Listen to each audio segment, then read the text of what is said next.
Samedi 13 juin, je me suis rendu à la manifestation contre les violences policières, le racisme, pour le mouvement d'Adama Traoré. J'arrive vers les coups de 14 h, il fait beau, il y a du monde, il y a vraiment beaucoup de monde.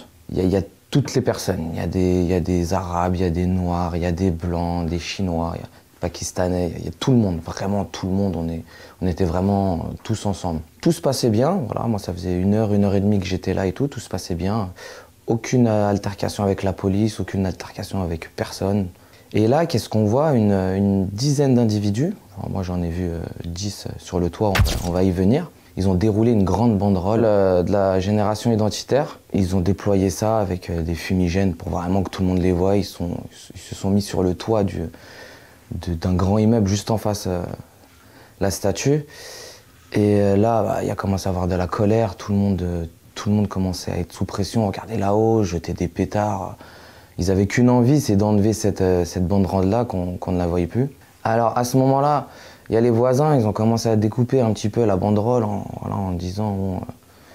on sentait en fait la haine, on sentait la colère des manifestants, des gens qui étaient là pour le mouvement. Je me suis dit, en fait, là, on est tous ensemble, on est tous réunis, on est tous soudés.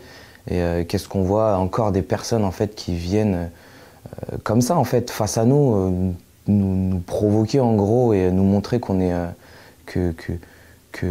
voilà, on est divisé encore une fois. Donc j'ai regardé le bâtiment et voilà, j'ai vu une gouttière et je me suis dit bah je vais grimper.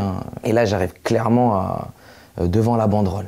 Et tu vois, il y avait 5-6 personnes cachées derrière un petit on va dire muret qu'il y a sur le toit.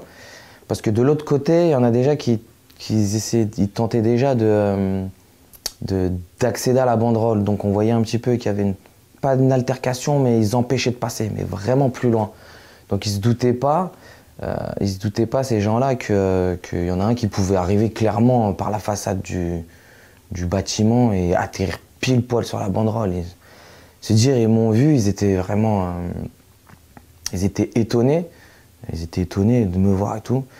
Donc j'arrive à la banderole, ça pète, je suis là-bas et pendant que j'étais en train vraiment de détacher la banderole, tout le monde criait, mais on les entend crier, mais incroyable. C'est-à-dire, moi je suis en train de frissonner, je suis sous adrénaline, je viens de monter un bâtiment de je sais pas combien d'étages, alors je me dis tac, je l'enlève, je la déroule et de là, bah, je l'ai jeté en fait sur le balcon d'en bas, c'est-à-dire on voyait vraiment plus rien. Et j'ai entendu la foule crier « Merci, merci ».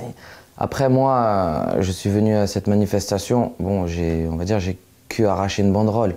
C'est loin comparé, enfin c'est très peu, c'est rien comparé à ce que les gens ils mènent comme combat tous les jours, comme Assa Traoré, qui mène ce combat-là depuis maintenant 4 ans, je crois.